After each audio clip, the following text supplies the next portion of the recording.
Good morning, class. My name is Deb Ostrander, and I am here to show you how to make a basic pie crust from beginning to end. We're also going to review what we've learned in previous classes on how to measure properly. If you'll look here, we are making what's known as a 3-to-1 dough. A 3-to-1 dough simply means that it's 3 parts flour, 2 parts fat, and 1 part liquid. It is, this particular recipe calls for 2 cups of flour.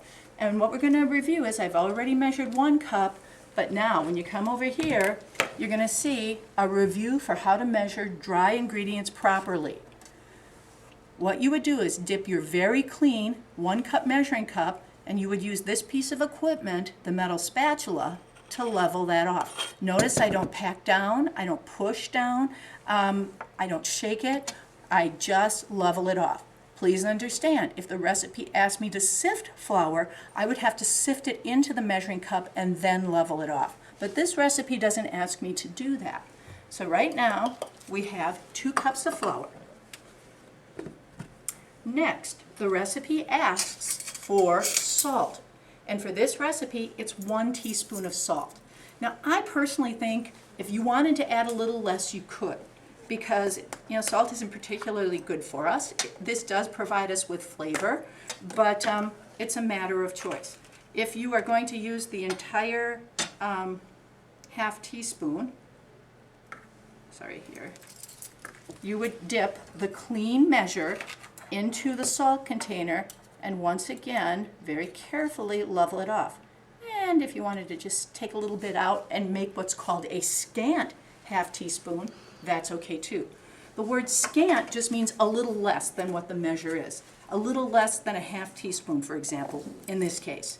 Notice that if I have dirty utensils, I'm setting those on a plate rather than the counter. That makes cleanup much, much easier. Okay, the next step will be to mix this together. And then we are going to measure the shortening. For this recipe, it calls for 2/3 cup plus 1 tablespoon. I've got my rubber scraper here, and I've already measured 1/3 cup and 1 of the tablespoons. Now for this demonstration, I'm going to show you how to measure the other tablespoon and 1/3 cup. Now there are many methods. The water displacement method, where you use a liquid measuring cup, some people like. I think it's kind of messy. I simply prefer that you use, measuring spoons and dry ingredient measuring cups, and that you press in with your metal spatula or rubber scraper like this. Make sure there's no air bubbles. Then use that rubber scraper, not a knife, not a metal spatula, to put that into your mixture. All right, next, I will take my 1/3 cup, and I've already measured 1/3. So, this is the second 1/3. 1/3 plus 1/3 comes out to 2/3. And I press it into the measure, and then I put it into the mixture. Now, remember, dirty utensils are going to be going into or onto a plate, not on the counter. Or we can wash dishes as we go. That's one thing that's really important when you're working in lab.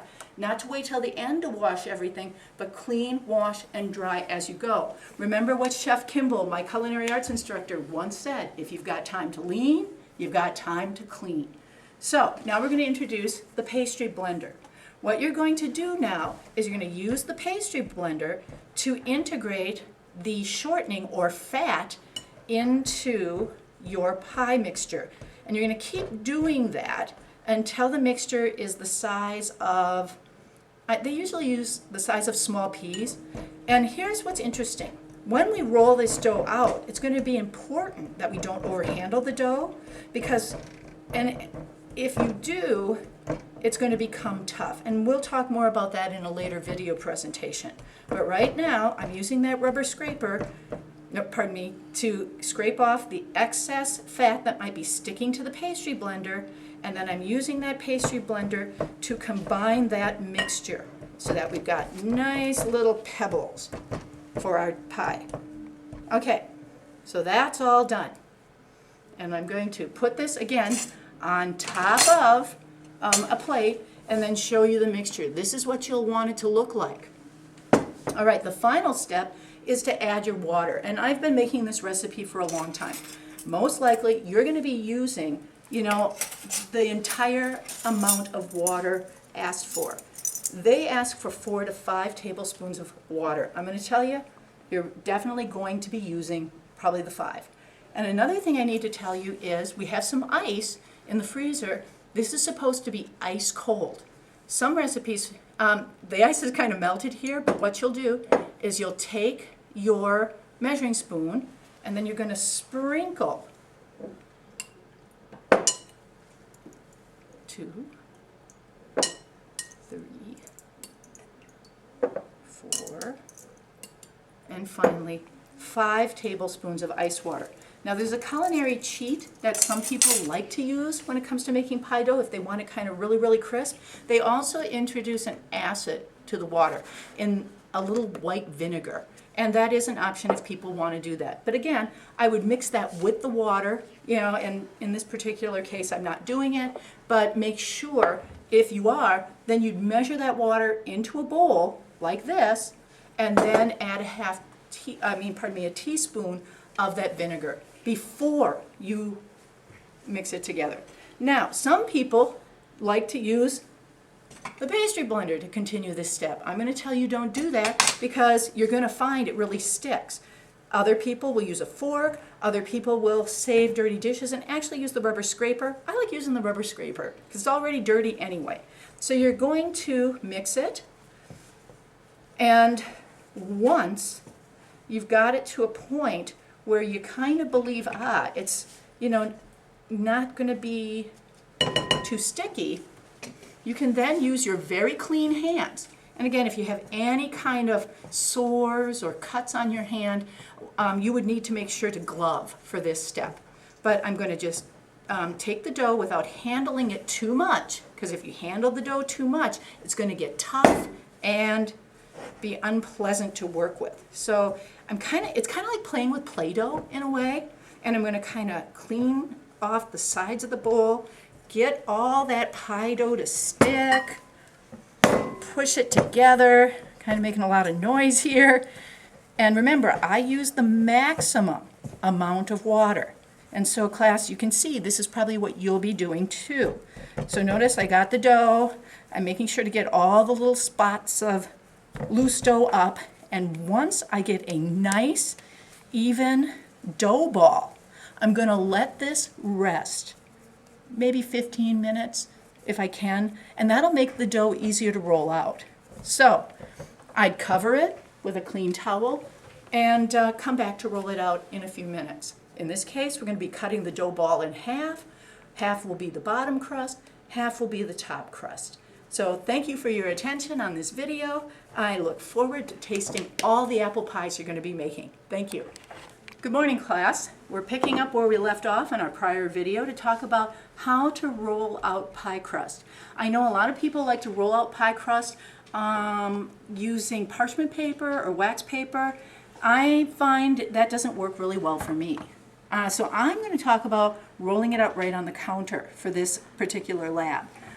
What you're going to need to do is make sure ahead of time you have wiped down and sanitized your surface. Then make sure it's very dry, and here's the tricky part. You need to be very careful not to use too much flour, or your product will be dry and horrible and crumbly and difficult to work with. The next thing I'm going to warn you about is you want to roll it out once. Do not roll it out 2 times, 3 times, 4 times. Every time more flour will be incorporated, and every time you do it, it'll be more difficult to work with. Now, I like to use this rolling pin, and I'm just taking a little flour and I'm coating that as well. I'm going to take one of my dough rounds and I'm going to roll it out. And what I want to make sure to do is keep this dough as much as possible in a circular shape. And notice the small amount of flour there, not much. I want to lift that rolling pin as I get to the edge, just like you did when you roll out cookies. What I also want to do is what I call flipping the dough. because it saves you from risking it attaching and sticking to the counter too much. So what I've got is I flip the dough over, put a light amount, hardly any flour at all, out on this surface. And I'm going to continue to roll and lift. Now, in this demonstration, I am using a tart pan to demonstrate. And you're going to have a full-size pie pan when you do it. So please keep that in mind. I want to roll the dough out so that it's pretty thin. I might decide I want to flip the dough a second or third time. Then you can make sure before you lift the dough off the surface to use either a metal spatula or a flipper that's really, really, really thin, not one of the thick plastic ones, to make sure you loosen your pie. So I simply like to fold the dough and transfer it to the pan. Again, this is not a real full-size pie. And again, I am really showing you a one crust pie demo here rather than the two crust apple, but you saw a previous video on how to deal with the two crusts. So now this is new. This is the one crust. I have basically placed it in the pie pan, eased it in, don't want to stretch it, and then what I'm going to do is I'm going to trim the crust. Remember, this demo is a one crust pie, say a pumpkin pie, or a cream pie, or a lemon meringue pie, which would be really yummy to make too. I've made sure the dough is rolled out pretty thin, 1/8 of an inch maybe. Don't want it too thick because then it's not going to cook well and it's going to be kind of gummy and just not as good a product.